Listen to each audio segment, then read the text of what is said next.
कृष्ण हरे Krishna Krishna Krishna Hare Hare Hare Ram Ram Ram Hare Hare.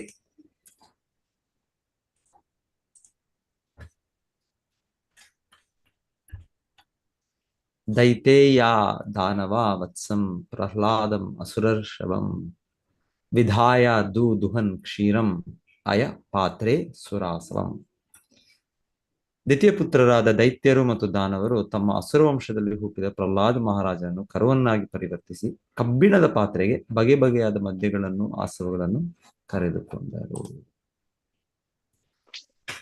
So ನಾವೇ ಕೇಳ್ತಾ ಇರೋದು ಪೃಥು ಮಹಾರಾಜರು ಅವರು ಸ್ವಯಂಭವ ಮನು ಸೊ ಅವರನ್ನು ಆ ರೀತಿ ಕರುವ ರೀತಿಯಲ್ಲಿ ಮಾಡಿಕೊಂಡು ಭೂದೇವಿ ತಾಯಿ ಭೂದೇವಿಯಿಂದ ಅವರು ನಮಗೇನ್ ಬೇಕು ಭೂಲೋಕದ ನಿವಾಸಿಗಳು ಆಮೇಲೆ ಪೃಥು ಮಹಾರಾಜರು ಭೂಲೋಕದ ರಾಜ ಈ ಪ್ರಜೆಗಳಿಗೆ ಆ ಧಾನ್ಯಗಳು ಅದೆಲ್ಲ ಅವರೆಲ್ಲ ಕರೆದರು ಅಂತ ಕೇಳಿದ್ರು. ಅಲ್ಲಿ ಕೇಳಿದ್ದು ಹಾಗೆ ಅವ್ರು ಹೇಳಿದ್ದು ಭೂದೇವಿಯವರು ವಿಶೇಷವಾಗಿ ನನಗೆ ಒಂದು ಕರು ಅಂದ್ರೆ ನನಗೆ ಆ ಪ್ರೀತಿ ಉಕ್ಕಿ ಬಂದು ನಾನು ಕೊಡ್ತೇನೆ ಅಗತ್ಯ.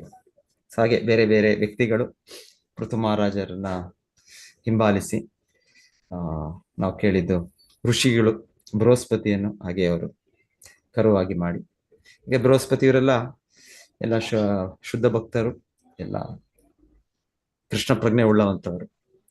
ಸೊ ಅದು ಕಂಡೀಷನ್ ಕೃಷ್ಣ ಪ್ರಜ್ಞೆ ಉಳ್ಳವಂತವ್ರು ಇದ್ರೆ ಭಗವಂತನ ಭಕ್ತರಾಗಿದ್ರೆ ಭೂದೇವಿ ತಾಯಿ ಪ್ರಕೃತಿ ಏನ್ ಬೇಕಾದ್ರೂ ಕೊಡ್ತಾರೆ.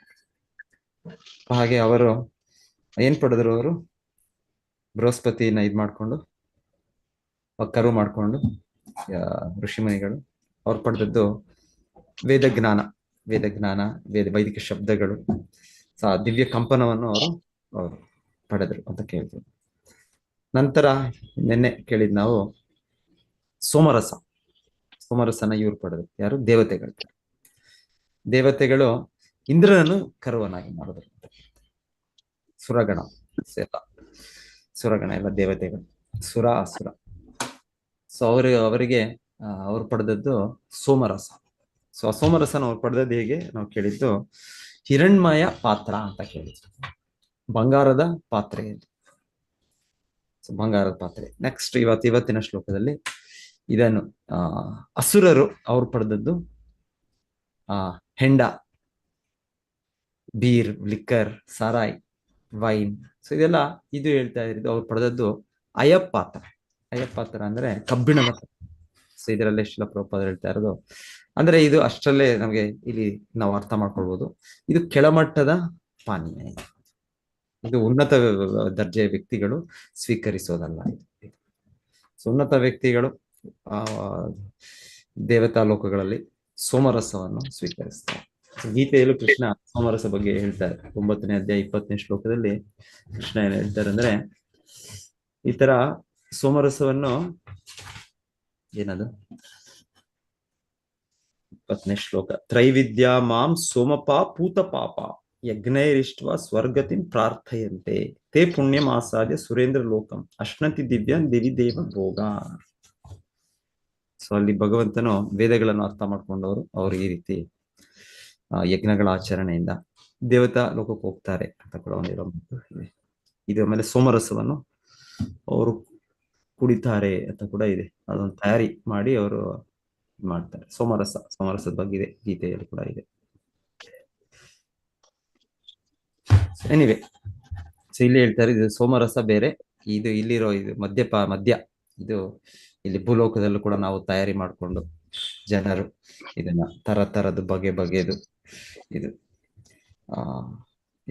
ಆಕ್ಚುಲಿ ಇದು ನಮ್ಮ ಭಾರತೀಯ ಸಂಸ್ಕೃತಿ ಇರ್ಲಿಲ್ಲ. ಇದು ಕೆಲ ಪ್ರಭುಪಾದರು ಹೇಳಿದಾಗ ಇದೆ, ಇದು ಇಲ್ಲ ಅಂತಲ್ಲ, ಆದ್ರೆ ತುಂಬಾ ಕೆಳಮಟ್ಟದ ವ್ಯಕ್ತಿಗಳು ಇದರ ಸೇವನೆ ಮಾಡ್ತಾರೆ. ಸೊ ಮೇಲ್ಮಟ್ಟದ ಸಮಾಜದಲ್ಲಿ ಇಲ್ಲ. ಇದೆಲ್ಲ ಪಾಶ್ಚಾತ್ಯ ದೇಶದಿಂದ ಪ್ರಭಾವದಲ್ಲಿ ಅಷ್ಟು ಬೆಳೆದದ್ದು ಅಂದ್ರೆ ಶಿಲ ಪ್ರಭುಪಾದರು ಹೇಳ್ತಾರೆ ಕಲ್ಕತ್ತಾದಲ್ಲಿ ಅವ್ರು ಚಿಕ್ಕವರಿದ್ದಾಗ ಇರ್ಲಿಲ್ಲ ಇದೆಲ್ಲ. 100 ವರ್ಷಗಳಿಂದ 130 ವರ್ಷಗಳಿಂದ ಈ ತರ ಇರ್ಲಿಲ್ಲ. ಸೊ ಆಮೇಲೆ ಅವ್ರು ಹೇಳೋದು ಇಷ್ಟು ಇವಾಗ ಮೇನ್ ಇದ್ರಲ್ಲೇ ಎಲ್ಲರೂ ಕಾಣಿಸೋದ ರೀತಿಯಲ್ಲಿ ಎಲ್ಲರೂ ಕೂಡ ಆ ರೀತಿ ಇದೆಲ್ಲ ಇದೆ, ಇದೆಲ್ಲ ಪ್ರದರ್ಶನ ಇದೆ. ಪರ್ಟಿಕ್ಯುಲರ್ ಮಂಗಳೂರಿಗೆ ಬಂದ್ರೆ ನೀವು ನೋಡ್ಬೋದು, ಮಂಗಳೂರೇ ದೊಡ್ಡ ಊರಲ್ಲ, ಚಿಕ್ಕ ಊರಾದ್ರೂ ಕೂಡ ಎಲ್ಲ ಬೀದಿ ಬೀದಿಯಲ್ಲಿ ಈ ತರ ದೊಡ್ಡ ದೊಡ್ಡ ತುಂಬಾ ಲೈಟ್ಗಳು ಹಾಕಿ ಇದಾಕಿ ಈ ತರ ವೈನ್ ಸ್ಟೋರ್ಸ್, ವೈನ್ ಶಾಪ್ಸ್, ಇದು ಮಂಗಳೂರಲ್ಲಿ. ನಾವು ಬೆಂಗಳೂರಿದ್ದಾಗ ಅಷ್ಟು ನೋಡ್ಲಿಲ್ಲ ನಾವು. ಈಗಲೂ ಇದೆ, ಇಲ್ಲ ಅಂತಲ್ಲ, ಅಲ್ಲಿ ಅದು ಇಷ್ಟು ಚಿಕ್ಕ ಊರಿನಲ್ಲಿ ಇಷ್ಟು ಇದಾಗಿ. ಓಕೆ, ಸೊ ಶ್ರೀಲ ಪ್ರಭುಪಾದ ಹೇಳೋದು ಇದು ಹಿಂದೆ ಆಗಿರ್ಲಿಲ್ಲ. ಕುಡಿಯೋರಿದ್ರು ಅವ್ರು ಹೊರಗೆ, ಅವರೆಲ್ಲ ಒಂದು ಮೂಲೆಯಲ್ಲಿ ಒಂದು ಈಚೆ. ಹೇಗೆ ಇವರು ಬ್ರಿಟಿಷರು ಸ್ಟಾರ್ಟ್ ಮಾಡಿದ್ರು ಅಂದ್ರೆ, ಶ್ರೀಲ ಪ್ರಭುಪಾದ ಹೇಳ್ತಾರೆ, ನಮ್ಮ ಕಲ್ಕತ್ತಾದಲ್ಲಿ ಒಂದು ವೇಶ್ಯೆಯರ ಒಂದು ಇದಿತ್ತು. ಅದು ಇರುತ್ತೆ, ಅದು ವೈದಿಕ ಇದ್ರು ಕೂಡ ಅದು ಅಲೌಡ್. ಆತರ ವ್ಯಕ್ತಿಗಳಿರ್ತಾರೆ, ಸೊ ಹಾಗಾಗಿ ಅವ್ರಿಗೆ ಬೇಕು. ಸೊ ಅದು ಹಾಗೆ ಅವ್ರದೊಂದು ಕ್ವಾರ್ಟರ್ಸ್, ಅವರೊಂದು ಬೀದಿ ಆಯ್ತು. ಸೊ ಹೇಳ್ತಾರೆ ಅವರ ಮೂಲಕ ಇವರು ಬ್ರಿಟಿಷರು ಇದನ್ನ ಸ್ಟಾರ್ಟ್ ಮಾಡಿಸಿದ್ರು. ಸೊ ಅವ್ರು ಯಾಕಂದ್ರೆ ಹೋಗ್ತಾರೆ, ತುಂಬಾ ಶ್ರೀಮಂತರು ಇವರು ಎಲ್ಲ ಆತರ ಅದರ ಅಭ್ಯಾಸ ಇದ್ದು ಹೋದಾಗ, ಆತರ ಸಂಬಂಧದಲ್ಲಿದ್ದಾಗ ಅಲ್ಲಿಂದ ಅವ್ರಿಗೆ ಅದು ಬೆಳೆಸಿತ್ತು ಅಂತ ಹೇಳ್ತಾರೆ. ಸೊ ಈಗೆಲ್ಲ ತುಂಬಾ ಪ್ಲಾನ್. ಇವರು ಪಾಶ್ಚಾತ್ಯದ ಇದು ದೇಶ, ಪರ್ಟಿಕ್ಯುಲರ್ ಇಂಗ್ಲಿಷ್ ಬ್ರಿಟಿಷ್ ಜನರು ಹೇಗೆ ಭಾರತದ ಸಮಾಜವನ್ನೇ ಬದಲು ಮಾಡಿದ್ರು. ಇವಾಗ ಅದಿಲ್ಲದೆ ಆಗೋದಿಲ್ಲ. ಕೊರೋನಾ ಟೈಮಲ್ಲಿ ಇದಕ್ಕೆ ಎಷ್ಟು ಜನ ಸೂಸೈಡ್ ಮಾಡ್ಕೊಂಡ್ಬಿಟ್ರು ಅಂತ ಹೇಳ್ತೇವೆ. ಯಾಕಂದ್ರೆ ಅವ್ರಿಗೆ ಸಿಗ್ಲಿಲ್ಲ, ಅವ್ರಿಗೆ ಮದ್ಯಪಾನ ಸೇವನೆ ಮಾಡೋದು ನಿಷೇಧ ಇತ್ತು ಆ ಸಮಯದಲ್ಲಿ. ಅದಕ್ಕೆ ಅವ್ರಿಗೆ ತಡೆಯಕ್ಕಾಗದೆ ಅವರು ಸೂಸೈಡ್ ಮಾಡ್ಕೊಂಡು ಹೋದ್ರು. ಮತ್ತೆ ಆ ಟೈಮಲ್ಲಿ ತುಂಬಾ ಒಂಥರ ರೆಸ್ಟ್ರಿಕ್ಷನ್ಸ್ ಇತ್ತು. ಆಗ ಇಲ್ಲಿ ಹೇಳ್ತಾ ಇದ್ರು, ದೊಡ್ಡ ದೊಡ್ಡ ಕ್ಯೂ, ಜನರ ಗೌರ್ಮೆಂಟ್ ಸರ್ಕಾರ ಬಿಡುಗಡೆ ಮಾಡಿದಾಗಲೂ ಕೂಡ ಆತರ ತುಂಬಾ ಕಡಿವಾಣ ಹಾಕಿತ್ತು. ನೀವು ಕ್ಯೂ ಅಲ್ಲಿ ನಿಂತ್ಕೊಂಡ್ರು ನೀವು ಇಷ್ಟಿಷ್ಟು 2 ಫೀಟು 3 ಫೀಟು ಮಾಸ್ಕ್ ಹಾಕೊಂಡು ಎಲ್ಲ ನಿಂತ್ಕೊಳ್ಬೇಕು. ಸೊ ಆ ರೀತಿ ಇದೆಲ್ಲ ನಾವು ಕೇಳ್ತೇವೆ. ಸೊ ಅಂದ್ರೆ ಸಮಾಜ ಬದಲಾಗ್ಬಿಟ್ಟಿದೆ. ರಾಜಸ ತಾಮಸ ಗುಣ ಹೆಚ್ಚಾದಾಗ ಈ ರೀತಿಯ ರುಚಿಗಳು ಈ ರೀತಿಯ ಬೆಳೀತದೆ. ಸೊ ಇನ್ಫ್ಯಾಕ್ಟ್ ಶಾಸ್ತ್ರದಲ್ಲಿ ಹೇಳೋದು, ಇದು ಇದನ್ನು ಯಾವ ರೀತಿ ಶುದ್ಧಿ ಮಾಡಕ್ಕಾಗಲ್ಲ ಅಂತಾನೆ ಒಂದು ಮಾತಿದೆ. ಸೊ ಅದೊಂದು ಶ್ಲೋಕ ಈ ಭಾಗವತದಲ್ಲಿ ಬರುತ್ತೆ. ಇದು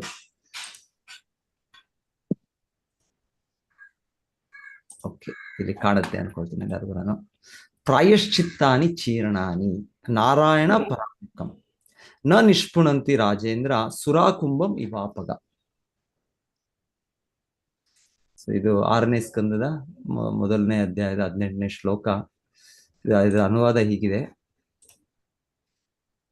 ಪ್ರಾಯಶ್ಚಿತ್ತಾನಿ ಶೀರ್ಣಾನಿ ನಾರಾಯಣ ಪರಾಮುಖಂ ನ ನಿಷ್ಪುಣಂತಿ ರಾಜೇಂದ್ರ ಸುರಕುಂಭಂ ವಿವಾಪಗ. ಸುರಕುಂಭಂ ವಿವಾಪಗ ಅಂದ್ರೆ ಮದ್ಯವನ್ನು ಹೊಂದಿರುವ ಮಡಕೆ. ಕುಂಭ ಅಂದ್ರೆ ಕುಂಭ ಮಡಕೆ. ಆಪಗ ಅಂದ್ರೆ ನದಿಗಳ ನೀರು. ಸೊ ಹೇಳ್ತಾರೆ ಇವರು ಶುಕಮುನಿಗಳು ಹೇಳೋದು, ಪರೀಕ್ಷಿತ್ ಮಹಾರಾಜಿಗೆ, ನನ್ನ ಪ್ರೀತಿಯ ರಾಜನೇ, ನ ನಿಷ್ಪುಣಂತಿ ರಾಜೇಂದ್ರ, ಮದ್ಯ ತುಂಬಿದ ಮಡಕೆಯನ್ನು ಅನೇಕ ನದಿಗಳ ನೀರಿನಲ್ಲಿ ತೊಳೆದರೂ ಶುದ್ಧೀಕರಿಸಲು ಸಾಧ್ಯವಿಲ್ಲದಂತೆಯೇ. ಸೊ ಅವ್ರು ಹೇಳ್ತಾರೆ, ಏನ್ ಹೇಳ್ತಾ ಇದಾರೆ, ಅದು ಆ ಮಡಕೆನೆ ಶುದ್ಧಿ ಮಾಡಕ್ಕಾಗಲ್ಲ. ಎಷ್ಟೋ ನದಿಗಳು ಅಂದ್ರೆ ನಾವು ಗಂಗೆ ಚೈಮನೆ ಚೈವ ಸರಸ್ವತಿ ಗೋದಾವರಿ ನರ್ಮದಾ ಸಿಂಧು ಕಾವೇರಿ, ಸೊ ಹಾಗೆ ಎಲ್ಲ ಬಹಳ ಎಷ್ಟೋ ಅದು ಬಿಟ್ಟು ಕೂಡ ಎಲ್ಲ ನದಿಗಳು ಕೂಡ ಪವಿತ್ರ ನದಿಗಳು. ಅವರಲ್ಲಿ ನಾವು ಸ್ನಾನ ಮಾಡಿದ್ರೆ ಎಲ್ಲ ಪಾಪಗಳು ಹೋಗ್ತದೆ. ಆದ್ರೆ ಹೇಳ್ತಾರೆ ಆ ರೀತಿಯ ಅಲ್ಲಿ ತೊಳೆದ್ರು ಕೂಡ ಒಂದ್ಸಲ ಅದು ಆ ಪಾತ್ರೆ, ಆ ಮಡಕೆ, ಹಿಂದೆ ಮಡಕೆಯಲ್ಲೆಲ್ಲ ಉಪಯೋಗಿಸ್ತಾ ಇದ್ರು. ಸೊ ಮಡಕೆಗಳು ಅದನ್ನ ಉಪಯೋಗಿಸಿದ್ರೆ ಅದು ಪರ್ಮನೆಂಟ್ ಆಗಿ ಅದು ಇಂಪ್ಯೂರೇ, ಅದು ಅಶುದ್ಧವೇ, ಅದನ್ನ ಬದಲು ಮಾಡಕ್ಕಾಗಲ್ಲ. ಕೇವಲ ತೊಳೆದ್ರಿಂದ ಇನ್ನೊಂದು ಮಾಡಿದ್ರಿಂದ ಆಗೋದಿಲ್ಲ, ಅದು ಅಶುದ್ಧವೇ. ಯಾಕಂದ್ರೆ ಅದು ಶುದ್ಧ ವಸ್ತು, ಅದನ್ನ ಅಶುದ್ಧ ವಸ್ತು ಏನು ಶುದ್ಧಿ ಮಾಡಕ್ಕಾಗಲ್ಲ.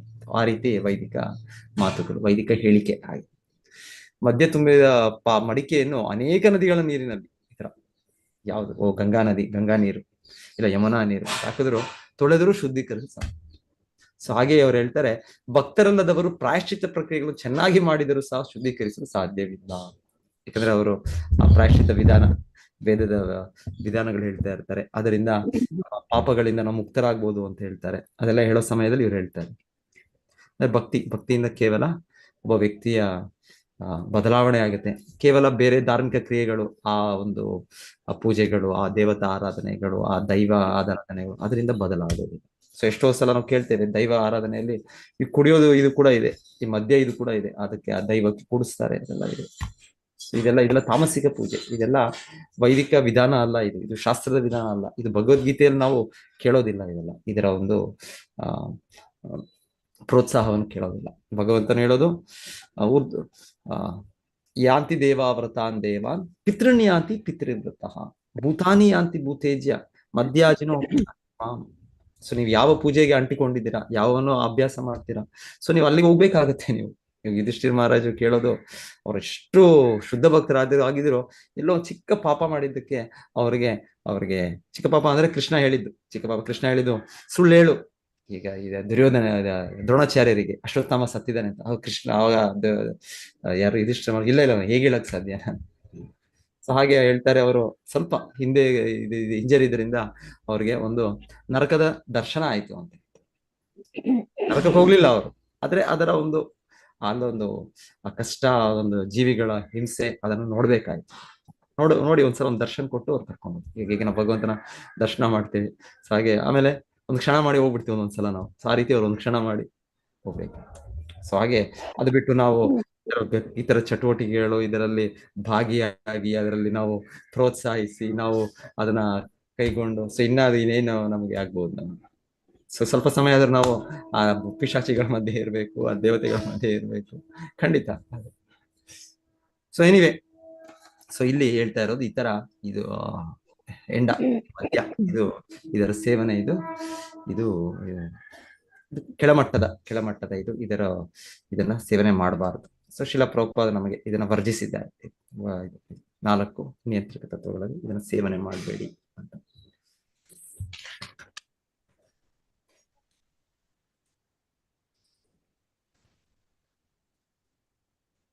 ಆದರೆ ಇನ್ನೊಂದು ನಾವು ಕೇಳೋದೀಗ ಯಾರಾದ್ರೂ ಮಾತಾಜಿ ಇದ್ದಾರೆ, ಯಾರು ಮಧುಮೈ ಮಾತಾಜಿ ಅವರೆಲ್ಲ ಹೇಳ್ಬೋದು, ಇದೆಲ್ಲ ವೈದ್ಯಕೀಯ ಇದರಲ್ಲಿ ಇದೆ ಆಲ್ಕೋಹಾಲ್ ಏನ್ ಹೇಳ್ತೀವಿ ನಾವು, ಅದನ್ನೇ ಶುದ್ಧೀಕರಣಕ್ಕೆ ಉಪಯೋಗಿಸ್ತಾರೆ ಬಹಳ. ಇಲ್ಲಿ ಹೇಳ್ತಾ ಇರೋದು, ಈ ಶ್ಲೋಕ ಹೇಳೋದು ಇದು ಶುದ್ಧೀಕರಣ ಇರೋದು ಯಾವ ಇದ್ರಿಂದ ಶುದ್ಧೀಕರಣ ಆಗೋದಿಲ್ಲ ಒಂದು ಸಲ ಅದು ಇದರಿಂದ ಬೆರಕೆ ಅಂತ. ಆದ್ರೆ ಇವತ್ತು ಏನು ಜ್ಞಾನನೋ, ಏನೋ ಒಂದು ರಿಸರ್ಚ್, ಏನೋ ಒಂದಿದು, ಸೊ ಇದರಿಂದ ನಾವು ಇದೇ ಶುದ್ಧೀಕರಣ ಅಂತ ವಿಧಾನ. ಏನಿವೆ ಭಗವಂತನು ಹಾಗೆ ರಾಜಸ ತಾಮಸ ಜ್ಞಾನ ಇರುವಾಗ ಆ ರೀತಿ ಇದನ್ನು ಭಗವಂತನು ಇದು ಮಾಡ್ಕೊಡ್ತಾನೆ ಆತರ. ಅವ್ರು ಹೇಳೋದು ಇಲ್ಲ, ಇದರಿಂದ ಈ ಹೆಂಡದಿಂದ ಇನ್ನೊಂದರಿಂದ ಎಲ್ಲ ಕೀಟಾಣುಗಳು ಎಲ್ಲ ಸಾಯ್ತವೆ, ಸೊ ಹಾಗಾಗಿ ಅದರಿಂದ ಒಂದ್ಸಲ ಕ್ಲೀನ್ ಆಗ್ಬೇಕು, ಅದರಿಂದ ಡಿಸ್ಇನ್ಫೆಕ್ಷನ್ ಸ್ಟೆರಿಲೈಸೇಷನ್ ಆಗ್ಬೇಕು ಅಂತ ಹೇಳಿ. ಇಲ್ಲ, ಶಾಸ್ತ್ರದಲ್ಲಿ ಬೇರೆ ಬೇರೆ ವಿಧಾನಗಳಿದೆ. ನಮಗೆ ಅದರ ಒಂದು ತಿಳುವಳಿಕೆ ಇಲ್ಲ, ಅದರ ಒಂದು ಜ್ಞಾನವಾದ ನಾವು ಕಳ್ಕೊಂಡ್ಬಿಟ್ಟಿದ್ದೇವೆ. ಹಾಗೆ ಇವತ್ತು ಪಾಶ್ಚಾತ್ಯದ ಒಂದು ವಿಜ್ಞಾನಿಗಳು, ಸೊ ಅವರ ಒಂದು ಶೋಧನೆಯಿಂದ ನಾವು ಈ ರೀತಿಯ ಒಂದು ತಾಮಸಿಕ ವಿಧಾನ ಸ್ವೀಕರಿಸಬೇಕಾಗುತ್ತೆ. ಇರ್ಬೋದು ಇದರಿಂದ ಕೀಟಾಣುಗಳು ಇದೆಲ್ಲ ಅದು ಭೌತಿಕವಾಗಿ ಅದು ತೆಗಿಬಹುದು, ಆದರೆ ಇನ್ನ ಸೂಕ್ಷ್ಮವಾಗಿ ರಾಜಸ ತಾಮಸ ಗುಣ ನಮಗೆ ಹಿಡಿತದೆ. ಒಂದು ಹೊರಗಿನ ಶುದ್ಧಿ ಗ್ರಾಸ್ ಸ್ಥೂಲವಾಗಿ, ಆದ್ರೆ ಸೂಕ್ಷ್ಮವಾಗಿರುವ ಇದು ಅದೆಲ್ಲವೂ ಕೂಡ ಹಾಗೆ ಅದು ನಮ್ಮನ್ನು ಹಿಡಿತದೆ. ಸೊ ಅದಕ್ಕೆ ಆಕ್ಚುಲಿ ವೈದಿಕ ಇದು ಅಂದ್ರೆ ಒಂದು ಎನಿವೆ ಇದು ಮದ್ಯ ಇದಾಗಿದೆ ಅಂದ್ರೆ ಅದನ್ನ ತಿರಸ್ಕರಿಸಬೇಕಷ್ಟೇ, ಅದನ್ನ ಶುದ್ಧೀಕರಣ ಇಲ್ಲ ಅಂತ ಅದು ನಮ್ಮ ವೈದಿಕ ಜ್ಞಾನದ ಪ್ರಕಾರ. ಸೊ ಎನಿವೆ, ಸೊ ಅದ್ರಲ್ಲಿ ಹೇಳ್ತಾ ಇದ್ದಾರೆ ದೈತ್ಯ ವ್ಯಕ್ತಿಗಳು, ದಾನವ ಪ್ರವೃತ್ತಿ ಇರೋರು ಇದನ್ನ ಸೇವನೆ ಮಾಡ್ತಾರೆ. ದೇವತೆಗಳು ಮಾಡೋದಿಲ್ಲ, ದೇವತೆಗಳು ಸೋಮರಸ. ಸೊ ಇದರ ಪ್ರಭಾವದಿಂದ ಜನರು ಉನ್ಮತ್ತರಾಗ್ತಾರೆ, ತಮ್ಮ ಇದನ್ನ ಅರಿವನ್ನು ಮರ್ತೋಗ್ಬಿಡ್ತಾರೆ. ಸೊ ನಾನು ತುಂಬಾ ಹಿಂದೆ ಕೇಳ್ತಾ ಇದ್ದೆ ಏನಿದ್ರು ಇದರಲ್ಲಿ ಅದೇ ಸರ್ಕಾರನೇ ಅದನ್ನ ನಿಲ್ಲಿಸ್ಬೇಕು ಅಂತ ಜನರಿಗೆ ಏನೋ ಒಂದು ಕತೆ, ಏನೋ ಒಂದು ಆಯ್ತು, ದುರ್ಘಟನೆ ಆಯ್ತು ಜೀವನದಲ್ಲಿ, ಆಗ ಅವ್ರು ಕುಡಿಬೇಕು. ಇಲ್ಲ ಅಂದ್ರೆ ಒಂದು ಒಳ್ಳೆ ಘಟನೆ ಆಗ್ಬೇಕು, ಅವಾಗ ಕುಡಿಬೇಕು. ಜನರು ಏನೋ ಒಂದು ಕಾರಣ ಈಗ ಮಾಡ್ಕೊಳ್ತಾರೆ, ಪಾರ್ಟಿ, ಏನೋ ಒಂದು ಕುಡಿಲಿಕ್ಕೆ ಒಂದು ನೆಪ ಬೇಕು ಅವ್ರಿಗೆ. ಹಾಗೆ ಒಳ್ಳೇದು ಸುಖ ಇರ್ಬೋದು, ಏನೋ ಮಗು ಹುಟ್ಟಿತು ಕುಡಿಯೋಣ ಪಾರ್ಟಿ, ಇಲ್ಲ ಇನ್ನೊಂದು ಏನೋ ಅಯ್ಯೋ ಅವರು ಸತ್ರು ನನ್ನ ಇವರು ಅದಕ್ಕೆ ಕುಡಿಯೋಣ. ಸೊ ಇನ್ನೊಂದು ಯಾವ್ದೋ ಒಂದು ಸುಖದ ಒಂದು ಇದು ಆಯ್ತು, ನನಗೆ ಎಕ್ಸಾಮ್ ಅಲ್ಲಿ ನನಗೆ ಒಂದು ದೊಡ್ಡ ರ್ಯಾಂಕ್ ಸಿಕ್ತು, ಕುಡಿಯೋಣ. ಇನ್ನೇನಂದ್ರೆ ಒಂದು ಅಯ್ಯೋ ಬಿಸ್ನೆಸ್ ಎಲ್ಲ ಕೊಲ್ಯಾಪ್ಸ್ ಆಗೋಯ್ತು, ಎಲ್ಲ ವ್ಯಾಪಾರ ಎಲ್ಲ ನಷ್ಟ ಆಯ್ತು, ದುಃಖ, ಕುಡಿಯೋಣ. ಸೊ ಈಗ ಜನರು ಹೀಗೆ ಏನೇನೋ ಕಾರಣಗಳು ಹುಟ್ಟಿಸ್ಕೊಂಡು ಸುಖ ಇದೋ ದುಃಖ ಇದೋ, ಸೊ ಅದರಲ್ಲಿ ಕುಡಿದು ಅವರು ನರಕಕ್ಕೆ ಹೋಗ್ತಾ ಇದ್ದಾರೆ ಅಷ್ಟೇ. ಸೊ ಅದರಿಂದ ಏನು ಲಾಭ ಇಲ್ಲ, ಅದರಿಂದ ಏನು ಭೌತಿಕವಾಗಿ ಕೂಡ ಲಾಭ ಇಲ್ಲ ಅದರಿಂದ ಆಕ್ಚುಲಿ. ಆಧ್ಯಾತ್ಮಿಕದ ಬಿಡಿ, ಆಧ್ಯಾತ್ಮಿಕದ ಪ್ರಶ್ನೆ ಮತ್ತೆ. ಆಧ್ಯಾತ್ಮಿಕತೆಗೆ ಒಂದು ಆಸ್ಟೆರಿಟಿ, ಒಂದು ತಪಸ್ ಶಕ್ತಿ ಇರಬೇಕು. ಸೊ ನಾವು ಗೀತೆಯಲ್ಲಿ ಕೇಳೋದು ಯಾಕೆ ಇದನ್ನ ನಾವು ಸೇವನೆ ಮಾಡಬಾರ್ದು ಅಂದ್ರೆ, ನಮಗೆ ತಪಸ್ ಮಾಡೋ ಶಕ್ತಿ ಹೋಗ್ಬಿಡುತ್ತೆ. ಸೊ ಧರ್ಮದ 4 ಕಾಲ್ಗಳು ಅಂತ ಕೇಳ್ತೇವೆ. ಸೊ 4 ಕಾಲ್ಗಳು, ಈ 4 ಪಾಪ ಕಾರ್ಯಗಳಿಂದ ಮುರಿತವೆ. ಈ ತಪಸ್ಸು ಅನ್ನೋದು ಇದರಿಂದ, ಈ ಮದ್ಯ ಸೇವನೆ, ಈ ಪ್ರಭಾವದಿಂದ ಹೋಗುತ್ತೆ. ಸೊ ಆ ವ್ಯಕ್ತಿಗೆ ಒಂದು ತಪಸ್ ಶಕ್ತಿ ಮಾಡೋ ಚಟುವಟಿಕೆ ಇದು ಬೇರೆದು ಇದೆ, ಬೇರೆದು ಇಲ್ಲ ಅಂತಲ್ಲ. ತಪಸ್ಸು, ಶುಚಿತ್ವ ಮತ್ತೆ ಅನುಕಂಪ, ದಯೆ. ಸೊ ಇದೆಲ್ಲ ಧರ್ಮದ ಕಂಬಗಳು. ಸೊ ಈ ರೀತಿಯ ಚಟುವಟಿಕೆಗಳಿಂದ ಅದನ್ನು ನಾವು ಕಳ್ಕೊಳ್ತೇವೆ, ಆ ಗುಣಗಳನ್ನು ಕಳ್ಕೊಳ್ತೇವೆ. ತಪಸ್ಸು ಆಚರಿಸುವ ಮನಸ್ಸು ಇಂದ್ರಿಯಗಳನ್ನು ನಿಗ್ರಹಿಸುವ ಶಕ್ತಿಯನ್ನು ಕಳ್ಕೊಳ್ತೇವೆ. ಹಾಗಾಗಿ ಇದನ್ನ ವರ್ಜಿಸಬೇಕು, ಇದನ್ನ ಮದ್ಯ ಸೇವನೆಯನ್ನು ವರ್ಜಿಸಬೇಕು. ಸೊ ಏನಿವೆ, ಆದರೆ ಈಗ ಯಾರೋ ಹೇಳ್ತಾ ಇದ್ರು, ಅವರು ನಮ್ಮ ಭಕ್ತರೇ ಒಬ್ರು, ಅವ್ರ ಶಾಲೆಯಲ್ಲಿ 7ನೇ ಕ್ಲಾಸ್ 8ನೇ ಕ್ಲಾಸ್ ಅವ್ರ ಮಗ ಓದ್ತಾ ಇರೋದು. ಸೊ ಹೇಳ್ತಾ ಇದ್ರು ಹೇಗೆ ಆಗಿದೆ ಅಂದ್ರೆ, ಅವ್ರ ಸ್ನೇಹಿತ ಒಬ್ಬ ಹುಡುಗ, ಚಿಕ್ಕ ಹುಡುಗ, ಅವರು ವಾಟರ್ ಬಾಟ್ಲ್ ಅಲ್ಲಿ ಇದರ ಮದ್ಯವನ್ನು ಅವನು ತಂದಿದ್ದಾನಂತೆ. ಸೊ ಹೀಗೆ ನಮಗೆ, ನಮ್ಮ ಮಕ್ಕಳಿಗೆ ನಾವು ಒಳ್ಳೆ ಶಾಲೆಗೆ ಕಳ್ಸೋಣ, ಅಲ್ಲಿ ಚೆನ್ನಾಗಿ ಓದ್ಬೋದು. ಆದ್ರೆ ಈ ಒಳ್ಳೆ ಶಾಲೆಗಳೇ, ಒಳ್ಳೆ ಇದು ಹೈ ಕ್ಲಾಸ್ ಅಂತ ಅನ್ಕೊಳ್ಳೋ ಶಾಲೆಗಳು, ಕಾಲೇಜು, ಇದರಲ್ಲಿ ಈ ರೀತಿಯ ಇದು ನಡೀತಾ ಇದೆ. ಸೊ ಚಿಕ್ಕ ವಯ ಹುಡುಗ, ಅವ್ರದ್ದು ಫ್ರೆಂಡ್ ಬಂದು ಎಲ್ಲ ಸ್ನೇಹಿತರು ಕೂಡ ಅದ್ರ ರುಚಿ ಕೊಡ್ಸೋದು. ಸೊ ಚಿಕ್ಕ ಮಕ್ಕಳು ಆ ವಯಸ್ಸಲ್ಲಿ ಗೊತ್ತಾಗೋದಿಲ್ಲ ಅವ್ರಿಗೆ, ಅವ್ರ ಸ್ನೇಹಿತರ ಜೊತೆಗೆ ಅವ್ರ ಈ ತರ ಅಭ್ಯಾಸಗಳನ್ನು ಕಲ್ತ್ಕೊಳ್ಳೋದು. ಮುಂದೆ ಹಿಂದೆ ಆಗ್ತಾ ಇತ್ತು, ಇದು ಬಹಳ ಹಿಂದೆ ಸಮಯ ಆಗ್ತದೆ. ನಾವೆಲ್ಲ ಶಾಲೆ ಕಾಲೇಜಲ್ಲಿ ಓದುವಾಗ ನಮ್ಮ ಡಿಗ್ರಿ ಗ್ರಾಜುಯೇಷನ್ ಫಸ್ಟ್ ಇಯರ್ ಇರ್ಲಿಲ್ಲ.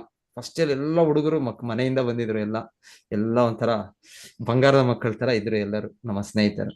ಆದ್ರೆ 2ನೇ, 2nd, 3rd, 4th ಇಯರ್ ವರ್ಷದಲ್ಲಿ, ಫೈನಲ್ ಇಯರ್ ನೋಡಿದ್ರೆ ಪರ್ಟಿಕ್ಯುಲರ್ಲಿ ಗಂಡು ಮಕ್ಕಳು ಎಲ್ಲರೂ ಕೂಡ ಕುಡುಕರೆ. ಹಾಸ್ಟೆಲ್ ಲೈಫ್ ಅಂದ್ರೆ ಎಲ್ಲ ಕೂಡ ಕುಡಿಯೋದು ಎಲ್ಲರೂ. ಸೊ ಅದ್ರಲ್ಲಿ ಹಾಸ್ಟೆಲ್ ಯಾರು ಕುಡಿಯೋದೇ ಇರೋರು ತುಂಬಾ ರೇರ್. ಅದೊಂದು ಇದು ಚಮತ್ಕಾರ ಅಷ್ಟೇ, ಯಾರಾದ್ರು ಕುಡಿಬೋದು. ಆದ್ರೆ ಈಗ ಅದು ಕಾಲೇಜ್ ಲೆವೆಲ್, ಗ್ರಾಜುಯೇಷನ್ ಅಲ್ಲಿ ಅಲ್ಲ, ಈಗ ಶಾಲೆಗೆ ಬಂದ್ಬಿಟ್ಟಿದೆ. ಸ್ಕೂಲ್ ಫಸ್ಟ್ ಮೋಸ್ಟ್ಲಿ PUC ಬಂತು, PUC ಇಂದ ಈಗ ಹೈಸ್ಕೂಲ್, ಇವಾಗ ಇನ್ನ ಕೆಳಗೆ ಬರ್ತಾ ಇದೆ. ಇದು ಎಲ್ಲಿಗೆ ನಾವು ಮುಂದೆ ಹೋಗ್ತಾ ಇದ್ದೀವಿ, ಸಮಾಜ ಎಲ್ಲಿ ನಾವು 21ನೇ ಶತಮಾನದ ನಾವು ವೈಜ್ಞಾನಿಕ ಸಮಯದಲ್ಲಿದ್ದೇವೆ. ನಾವು ದೇವರನ್ನು ನಂಬೋದು ಬೇಕಾಗಿಲ್ಲ, ಎಲ್ಲವನ್ನು ಅರ್ಥ ಮಾಡ್ಕೊಂಡ್ಬಿಟ್ಟಿದ್ದೇವೆ. ಎಲ್ಲ ನಾವು ಇಷ್ಟು ಇದನ್ನು ಹಿಂದೆ ಸುಖವನ್ನು ಕೊಟ್ಟಿದ್ದೇವೆ ಜನರು ಹಿಂದೆ ಆದಿ ಮಾನವರಾಗಿ, ಕಾಡು ಮಾನವರಾಗಿದ್ರು. ನಾವೀಗ ಇಷ್ಟು ಕೊಟ್ಟಿದ್ದೀವಿ, ಏನ್ ಕೊಡ್ತಾ ಇದ್ದೇವೆ ನಾವು ಜನರು? ನಾವು ಇನ್ನ ಹಿಂದೆ ಗಾಢ ಅಂಧಕಾರ ತಮೋಗುಣ ಕರ್ಕೊಂಡು ಹೋಗ್ತಾ ಇದ್ದೀವಿ. ಎಲ್ಲರನ್ನು ಬನ್ನಿ, ಎಲ್ಲರೂ ಹೋಗೋಣ, ಒಟ್ಟಿಗೆ ಹೋಗೋಣ, ನರಕಕ್ಕೆ ಹೋಗೋಣ ಅಂತ ಕರ್ಕೊಂಡು ಹೋಗ್ತಾ ಇದ್ದಾರೆ ಈ ಸಮಾಜ. ಸೊ ಇಲ್ಲ, ಈ ತರ ಅಲ್ಲ ಸಮಾಜ. ಸೊ ಸಮಾಜ ಅಂದ್ರೆ ಸತ್ವಗಳನ್ನು ಪಡಿಬೇಕು. ಸೊ ಈ ಸಮಾಜ ಅಂದ್ರೆ ಧರ್ಮ ತತ್ವಗಳನ್ನು ಪಾಲನೆ ಮಾಡ್ಬೇಕು. ಇಲ್ಲ ಅಂದ್ರೆ ಸಮಯ ಬರ್ತಾ ಇದೆ, ಕಾಯ್ತಾ ಇದೆ. ಸೊ ಭೂದೇವಿ ಅವರು ಯಾವ ಕ್ಷಣ ಬೇಕಾದ್ರೂ ಯಾವ ಇದರ ರೀತಿಯಿಂದ ಎಲ್ಲ ಕಡಿವಾಣ ಹಾಕ್ಬಿಡ್ತಾರೆ. ಕಲಿಯುಗದಲ್ಲಿ ಆಗ್ಲೇ ಹೇಳಿದ್ದಾರೆ, ಬರುತ್ತೆ, ಅದು ತುಂಬಾ ಮುಂದೆ ಬರುತ್ತದ ಸಮಯ ಇದೆ. ಆ ಸಮಯದಲ್ಲಿ ಏನು ಉತ್ಪತ್ತಿ ಆಗೋದಿಲ್ಲ. ಆಗ ಈ ರೀತಿ ಮದ್ಯ ಕುಡಿದು ಹಾಗೆ ಬಿದ್ದಿರ್ಬೇಕಷ್ಟೇ, ಅವರೊಂದು ಏನೋ ಆನಂದ ಅನ್ಕೊಂಡು ಕೂತಿರ್ಬೇಕಷ್ಟೇ. ಇಲ್ಲ ಅಂದ್ರೆ ಯಾವ್ದು ಇದು ಇಲ್ಲ, ಏನು ಸಿಗೋದಿಲ್ಲ. ಆ ರೀತಿ ಸಮಯ ಎಲ್ಲ ಕಾದಿದೆ ಜನರಿಗೆ. ಓಕೆ, ಸೊ ಇಲ್ಲಿ ಮತ್ತೆ ಪ್ರಹ್ಲಾದ್ ಮಹಾರಾಜರ ಬಗ್ಗೆ ಹೇಳ್ತಾ ಇದ್ದಾರೆ. ಪ್ರಹ್ಲಾದಂ ಅಸುರರ್ಷಭಂ. ಸೊ ಪ್ರಹ್ಲಾದ ಮಹಾರಾಜರು, ಸೊ ಅವರ ಕೃಪೆಯಿಂದ ಇದು ಲಭ್ಯ ಇದೆ. ಯಾರಿಗೆ? ದಾನವರಂತ ವ್ಯಕ್ತಿಗಳಿಗೆ ಅವರ ಕೃಪೆಯಿಂದ. ಸೊ ಪ್ರತಿಯೊಂದು ಕೂಡ, ಯಾಕಂದ್ರೆ ಪ್ರಹ್ಲಾದ್ ಮಹಾರಾಜರು ಅವರ ಕುಟುಂಬದಲ್ಲಿ ಹುಟ್ಟಿದ್ದಾರೆ, ಮತ್ತೆ ಸೊ ಅವರಿಂದ ಇದು ಭಗವದ್ಗೀತೆಯಲ್ಲಿ ಕೃಷ್ಣ ಹೇಳ್ತಾರೆ, ಏನ್ ಹೇಳ್ತಾರೆ ಭಗವದ್ಗೀತೆಯಲ್ಲಿ? ನಾನು ಅಸುರಾನಂ, ಏನೋ ಶ್ಲೋಕ ಭಗವಂತ ಹೇಳು, ಪ್ರಹ್ಲಾದ, ನಾನು ಅಸುರ ಇದರಲ್ಲಿ ವಂಶದಲ್ಲಿ ನಾನು ಪ್ರಹ್ಲಾದ ಅಂತ ಕೂಡ ಭಗವಂತ ಹೇಳ್ತಾರೆ. ಸೊ ಮಾತಿದೆ 10ನೇ ಅಧ್ಯಾಯದಲ್ಲಿ ಭಗವಂತ ಹೇಳು. ಸೊ ಹಾಗೆ ಪ್ರಹ್ಲಾದ ಶ್ರೇಷ್ಠ ಭಕ್ತರು. ಸೊ ಭಕ್ತರಲ್ಲೇ ಅಗ್ರಗಣ್ಯರು ಅವರು, ಮಹಾಜನರಲ್ಲೇ ಅಗ್ರಗಣ್ಯರು ಅಂತ ಒಂದೊಂದ್ಸಲ ಹೇಳೋದು ಅವ್ರನ್ನ.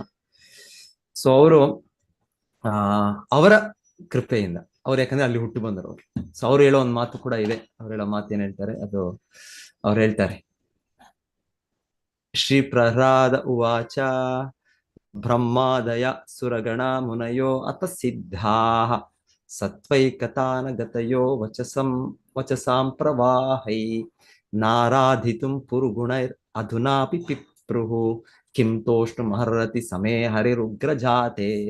ಸೊ ಅವ್ರು ಭಗವಂತನಿಗೆ ಹೇಳ್ತಾ ಇದ್ದಾರೆ, ನರಸಿಂಹದೇವರಿಗೆ ಪ್ರಾರ್ಥನೆ ಮಾಡುವಾಗ, ಉಗ್ರ ಜಾತೆ, ನಾನು ಹುಟ್ಟಿದ್ದು ನಾನು ಈ ಯಾವುದು ಅಸುರರ ಕುಟುಂಬದಲ್ಲಿ ಹುಟ್ಟಿದ್ದೇನೆ, ನಾನು ಅಸುರ ಕುಟುಂಬದಲ್ಲಿ ಹುಟ್ಟಿದ್ದೇನೆ. ಸೊ ಅವರ ಭಾವನೆ ಆದ್ರೆ ಅಸುರರ ತರ ಭಾವನೆ ಇಲ್ಲ. ಅವರು ಶುದ್ಧ ಭಕ್ತರು, ಆಚಾರ್ಯರು. ಅವ್ರು ಹೇಳ್ತಾರೆ, ಏನ್ ಹೇಳ್ತಾರೆ ಅವರು, ಅಸುರರ ಕುಟುಂಬದಲ್ಲಿ ಜನಿಸಿದ ನಾನು ದೇವೋತ್ತಮ ಪರಮ ಪುರುಷನನ್ನು ತೃಪ್ತಿಪಡಿಸಲು ಸೂಕ್ತವಾದ ಪ್ರಾರ್ಥನೆಗಳನ್ನು ಸಲ್ಲಿಸಲು ಹೇಗೆ ಸಾಧ್ಯ? ಇಲ್ಲಿಯವರೆಗೆ ಭಗವಾನ್ ಬ್ರಹ್ಮನ ನೇತೃತ್ವದ ಎಲ್ಲಾ ದೇವತೆಗಳು ಮತ್ತು ಎಲ್ಲಾ ಸಂತರು ಭಗವಂತನನ್ನು ಅತ್ಯುತ್ತಮ ಪದಗಳ ಪ್ರವಾಹದಿಂದ ತೃಪ್ತಿಪಡಿಸಲು ಸಾಧ್ಯವಾಗಲಿಲ್ಲ. ಸತ್ವೈಕತಾನ ವಚಸ ಪ್ರವಾಹೈ. ಸೊ ಹೇಳ್ತಾರೆ, ಪ್ರಹ್ಲಾದ್ ಮಹಾರಾಜರ ಮುಂದೆ ನರಸಿಂಹದೇವರನ್ನು, ಅವರ ಕೋಪವನ್ನು ತಗ್ಗಿಸಲು ಎಲ್ಲರೂ ದೇವತೆಗಳು ಪ್ರಾರ್ಥನೆ ಮಾಡ್ಬಿಟ್ಟಿರ್ತಾರೆ. ಸೊ ಅವರೆಲ್ಲ ಸತ್ವಗುಣದಲ್ಲಿ ತುಂಬಿದವರು, ಅವರು ಪ್ರವಾಹವಾಗಿ ಅವರ ಮಾತುಗಳು ಬರ್ತಾ ಇದೆ, ಅಷ್ಟು ಸೊಗಸಾಗಿದೆ, ಹಿಂಪಾಗಿದೆ, ಮಧುರವಾಗಿದೆ, ಅರ್ಥವತ್ತಾಗಿದೆ.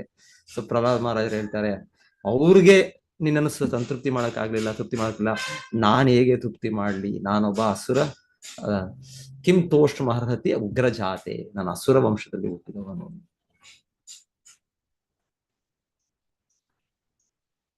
ಸೊ ಇಲ್ಲಿ ಇದರ ಭಾವಾರ್ಥನು ಬಹಳ ಚೆನ್ನಾಗಿದೆ. ಶಿಲ ಪ್ರಭುಪಾದ ಹೇಳೋದು, ಈ ರೀತಿ ಎಲ್ಲ ಶುದ್ಧ ಭಕ್ತರ ಚಿಂತನೆ. ಶುದ್ಧ ಭಕ್ತರು ಅವ್ರಿಗೆಲ್ಲ ಅರ್ಹತೆ ಇದೆ, ದಿವ್ಯ ಗುಣಗಳಿದೆ, ಆದರೂ ಕೂಡ ಅವ್ರು ಅನ್ಕೊಳ್ಳೋದು ನಮಗೆ ಏನು ಅರ್ಹತೆ ಇಲ್ಲ ಅಂತ.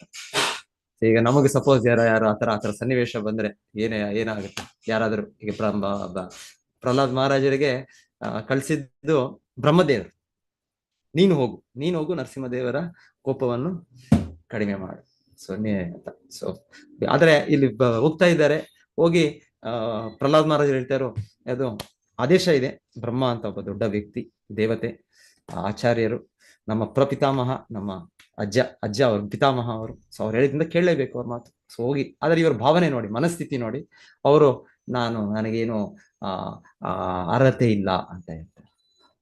ಆದ್ರೆ ಇವಾಗ ಯಾರಾದ್ರೂ ಈ ತರ ಒಂದು ಒಳ್ಳೆ ಇಂಪಾರ್ಟೆಂಟ್ ಈ ತರ ಕೆಲಸಕ್ಕೆ ಕಳ್ಸಿದ್ರೆ ನಾವ್ ಅನ್ಕೊಳ್ತೀವಿ, ಓ ನೋಡಿ ನನಗೆ ಅರ್ಹತೆ ಇದೆ, ಹಾಗಾಗಿ ನನಗೆ ಹೇಳ್ತಾ ಇದ್ದಾರೆ, ಸೊ ಹಾಗಾಗಿ ನಾನು ಇದನ್ನು ಮಾಡಕ್ ಸಾಧ್ಯ, ಸೊ ಅಂತ ನಮ್ಗೆ ಅರ್ಹತೆ ಇದೆ ಅಂತ ನಾವು ನಂಬ್ತೇವೆ, ನಾವು ಅನ್ಕೊಳ್ತೇವೆ ನಾವು. ಅದು ಒಂದು ರಜೋಗುಣದಲ್ಲಿ. ಇಲ್ಲ ತಮೋಗುಣದಲ್ಲಿ ಇನ್ನೊಂದು ರೀತಿ ತಮೋಗುಣ. ನೋಡಿ ತಮೋಗುಣದಲ್ಲಿ ಅಂದ್ರೆ ನಾನು ಇವಾಗ ಬೇಕು ಇವರಿಗೆ ಈ ಕೆಲಸ, ಈ ಒಂದು ಮುಖ್ಯವಾದ ಕೆಲಸ, ಈ ರೀತಿ ನೋಡಿ ನರಸಿಂಹದೇವರನ್ನ ತೃಪ್ತಿ ಮಾಡೋದು, ಇಲ್ಲ ಏನಾದ್ರೂ ಒಂದು ಚಟುವಟಿಕೆ ಮಾಡ್ಬೇಕು ಈ ತರ ಅಂದ್ರೆ ನಾನಿಲ್ದೆ ಆಗೋದಿಲ್ಲ. ಈಗಾದ್ರೂ ಗೊತ್ತಾಯ್ತು ಇವರಿಗೆ ಬ್ರಹ್ಮ, ಇವರಿಗೆಲ್ಲ ಬೇರೆಯವ್ರಿಗೆಲ್ಲ ಇಷ್ಟವರೆಗೂ ಗೊತ್ತಿರ್ಲಿಲ್ಲ ನನ್ನ ಬಗ್ಗೆ, ನಾನು ಎಷ್ಟು ಸ್ಪೆಷಲ್, ನಾನು ಎಷ್ಟು ವಿಶೇಷ ಅಂತ. ಈಗ ಗೊತ್ತಾಯ್ತು. ಈಗ ಗೊತ್ತಾದ್ರಿಂದ ಈಗ ಬೇಕು ನಾನು ಇವ್ರಿಗೆ. ಈ ತರ ಕಷ್ಟ ಬಂದಾಗ, ಈ ತರ ಒಂದು ಇದು ಸ್ಥಿತಿ ಬಂದಾಗ, ಏನು ಪರಿಹಾರ ಇಲ್ಲ ಅನ್ನೋವಾಗ ಅವಾಗ ನಾನ್ ಬೇಕು ಇವ್ರಿಗೆ. ಸೊ ಹೇಳ್ತಾರೆ, ಅದು ತಮೋ ಗುಣದಲ್ಲಿ ನಮ್ಮ ಚಿಂತನೆ. ತಮೋ ಗುಣದಲ್ಲಿ ಈ ರೀತಿ ಒಂದ್ಸಲ ಕೆಲಸಗಳು ಮಾಡ್ತೇವೆ ನಾವು, ಚಟುವಟಿಕೆಗಳು ಮಾಡ್ತೇವೆ, ಆದ್ರೆ ನಮ್ಮದೇ ಒಂದು ಅಹಂಕಾರ ಇರುತ್ತೆ. ರಜೋಗುಣದಲ್ಲಿ ಅಹಂಕಾರ ಇರುತ್ತೆ. ಸತ್ವಗುಣದಲ್ಲಿ ಪರವಾಗಿಲ್ಲ, ಅಟ್ಲೀಸ್ಟ್ ಸ್ವಲ್ಪ ಕಡಿಮೆ ಆಗಿರುತ್ತೆ. ಓಕೆ, ನನ್ನ ಕರ್ತವ್ಯ ಇದು ಮಾಡ್ಬೇಕು, ಇದು ಹಿರಿಯ ವ್ಯಕ್ತಿ ಹೇಳ್ತಾ ಇದ್ದಾರೆ, ಓಕೆ ಮಾಡ. ಇನ್ನ ಶುದ್ಧ ಸತ್ವದಲ್ಲಿ ಪ್ರಹ್ಲಾದ ಮಹಾರಾಜರ ಯೋಚನೆ, ನನಗೆ ಅರ್ಹತೆನೇ ಇಲ್ಲ, ನನಗೆ ಅರ್ಹತೆನೇ ಇಲ್ಲ. ಸೊ ಇದು ಚಿಂತನೆ, ಪ್ರಹ್ಲಾದ್ ಮಹಾರಾಜರ ಆ ರೀತಿಯ ಶುದ್ಧ ಭಕ್ತರ ಚಿಂತನೆ.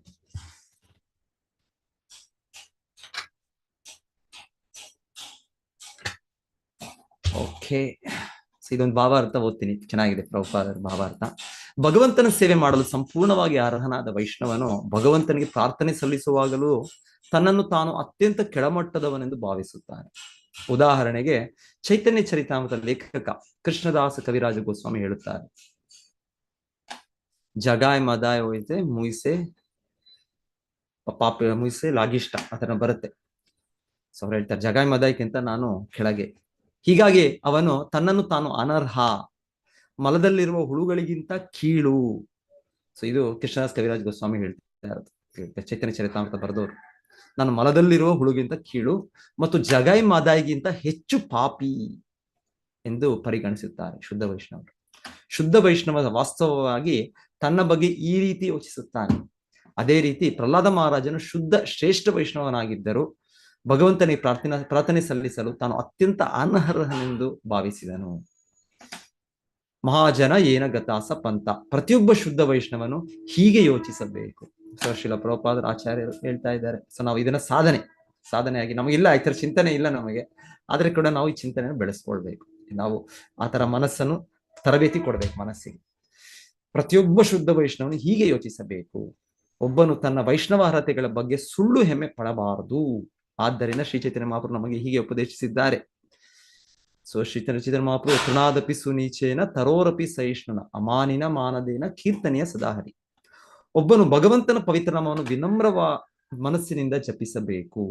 ಬೀದಿಯಲ್ಲಿರುವ ಹೊಣ ಹುಲ್ಲಿಗಿಂತ ತನ್ನನ್ನು ತಾನು ಕೀಳೆಂದು ಭಾವಿಸಬೇಕು. ಮರಕ್ಕಿಂತ ಸಹಿಷ್ಣುನಾಗಿರಬೇಕು. ಸುಳ್ಳು ಪ್ರತಿಷ್ಠೆಯ ಭಾವನೆಯಿಂದ ಮುಕ್ತನಾಗಿರಬೇಕು ಮತ್ತು ಇತರರಿಗೆ ಎಲ್ಲ ಗೌರವಗಳನ್ನು ನೀಡಲು ಸಿದ್ಧನಾಗಿರಬೇಕು. ಅಂತಹ ಮನಸ್ಥಿತಿಯಲ್ಲಿ ಭಗವಂತನ ಪವಿತ್ರ ನಾಮವನ್ನು ನಿರಂತರವಾಗಿ ಜಪಿಸಬಹುದು. ಒಬ್ಬ ವ್ಯಕ್ತಿಯು ಸೌಮ್ಯ ಮತ್ತು ವಿನಮ್ರನಲ್ಲದಿದ್ದರೆ ಆಧ್ಯಾತ್ಮಿಕ ಜೀವನದಲ್ಲಿ ಪ್ರಗತಿ ಸಾಧಿಸುವುದು ತುಂಬಾ ಕಷ್ಟ. ಸೊ ನಮಗೆ ಒಂದು ಅಡಚಣೆ ಅಂದರೆ ನಮ್ಮದೇ ಅಹಂಕಾರ, ನಮ್ಮದೇ ಒಂದು ಇದು. ಸೊ ಅದನ್ನು ನಾವು ತಡೆ ಹಾಕಿ ನಾವು ನಮ್ರ ಸ್ವಭಾವವನ್ನು ಬೆಳೆಸಬೇಕು ಅಂತ ಶ್ರೀಲ ಪ್ರಭುಪಾದರು ನಮಗೆ ಹೇಳ್ತಾ ಇದ್ದಾರೆ. ಓಕೆ, ಸೊ ಯಾರಾದ್ರೂ ಇನ್ನೇನಾದ್ರು ಹೇಳ್ತೀರಾ, ಸೇರಿಸ್ತೀರಾ?